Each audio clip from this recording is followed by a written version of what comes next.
Fermiamoci un momento davanti a un'edicola di giornali in una città qualsiasi. Ce n'è per tutti i gusti e di tutti i colori. E non alludiamo alle bionde o alle brune bellezze femminili che sorridono aggressivamente dalle riviste illustrate. Si può dire della stampa tutto il bene che si vuole e tutto il male che si può. Ma chi può negare che essa non sia uno dei più formidabili strumenti della società moderna, dinamica e superficiale? Il quarto potere. Specchio del nostro costume e della nostra vita quotidiana, riflette i contrasti, i problemi e le critiche di tutte le classi sociali: politica, sport, cronaca nera, cinema, moda e al sabato l'estrazione completa dei numeri del lotto. C'è chi si interessa agli avvenimenti mondani. La baronessa schizofrenica uccide il conte e se lo mangia vivo.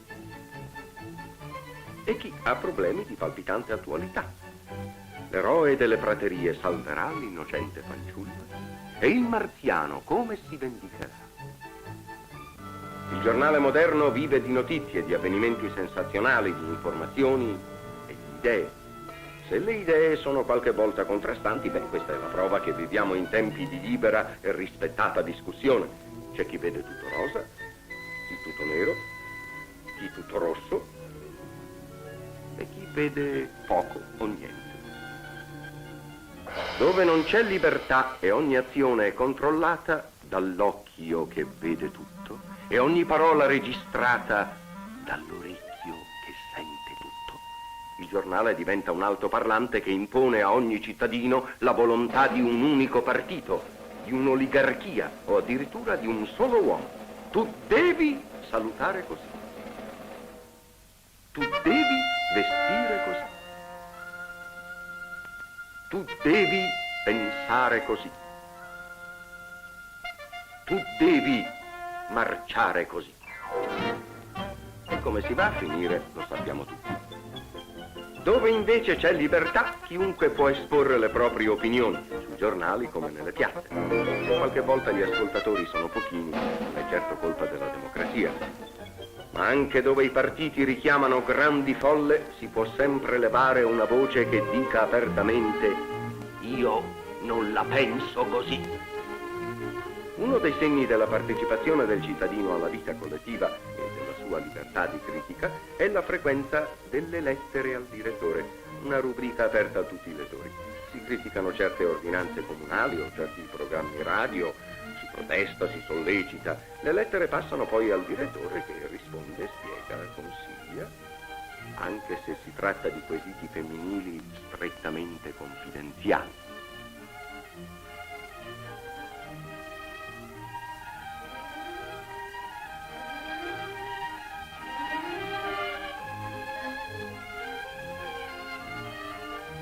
O di proposte curiose.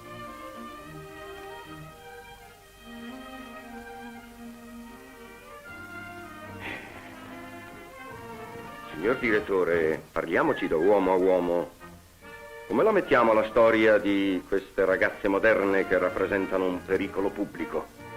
Se i negozianti pagano fior di tasse per le vetrine, si metta una tassa anche alle signore che mettono tanto in mostra i loro articoli. Lo Stato almeno ci guadagnerà.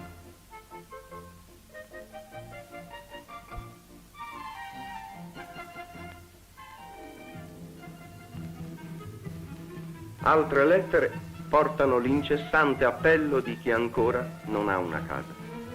Il bicamere soleggiato sembra il sogno irraggiungibile di tanti fidanzati. Per due cuori innamorati la capanna non basta più. Figuriamoci poi per le famiglie numerose.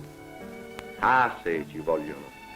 Se il problema della casa è uno dei più seri in ogni parte del mondo, in Francia come in Germania, in Inghilterra come in Russia, dove anche le donne lavorano da manovali e da muratori, se preoccupa i paesi ricchi ad alto tenore di vita, che dire dell'Italia, paese relativamente povero? Si è tanto lavorato per rimarginare le ferite della guerra, sono sorti intieri nuovi quartieri, la periferia si è estesa nella campagna trasformando addirittura il paesaggio, si è costruito molto in 10 anni e si continua senza sosta ogni giorno. Il problema della casa si risolve lavorando e non sporcando i muri imbiancati dei nuovi edifici con la letteratura degli attivisti politici. Oltre che della libera tribuna della stampa, il cittadino dispone di un'arma formidabile, il voto.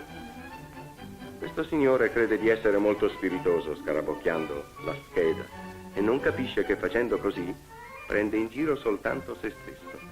Non si rende conto che anche un solo voto sommato a tanti altri può far perdere la libertà. C'è chi il giorno delle votazioni ne approfitta per andarsene in campagna con la ragazza, tanto a votare ci vanno gli altri. Mica male, eh? Il giovanotto, penserà qualcuno. Già, ma adesso è lui che se la suona, ma dopo saranno gli altri a suonargli la loro musica. Provate a immaginarvi lo stesso voto e la stessa cabina in un regime alquanto sbrigativo. Si capirà quanto sia importante votare. Votare sempre. Votare bene. Questo vale anche per le signore, dato che oggi la donna ha raggiunto tutti i diritti civili e politici. È ministro, senatore, deputato, dirigente industriale. Questo non è detto che l'uomo abbia perduto la sua autorità e il suo prestigio di maschio. Tutt'altro. Detto tra noi, il vero padrone è sempre lui. Padrone perfino di ricamare l'orlo a giorno sui tovagliolini e di trasformarsi in angelo del focolare.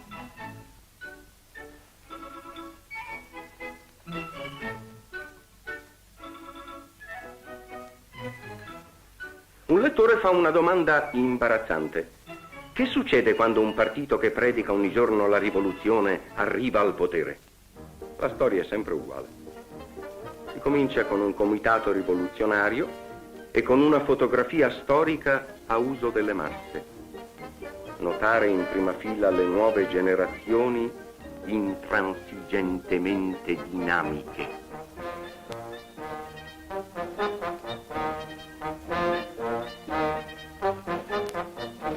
Passa qualche tempo, seconda fotografia storica. Quelli che occupavano le sedie vuote sono finiti sottoterra in modo piuttosto energico. Passa ancora qualche tempo. Quei due che sono... E infine lo sfogo di un padre di famiglia veramente inguaiato. Mia figlia Peppina vuol fare la diva del cinema. L'altra, Paoletta, è diventata esistenzialista.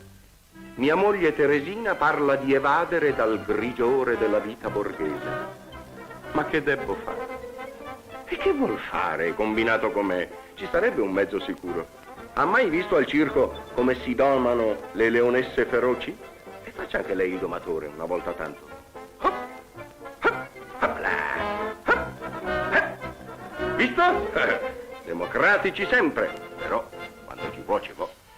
Le lettere al direttore continuano ad arrivare sui tavoli delle redazioni. Ogni lettera è un piccolo problema e il problema di un singolo, quando appare stampato, diventa un po' il problema di tutti.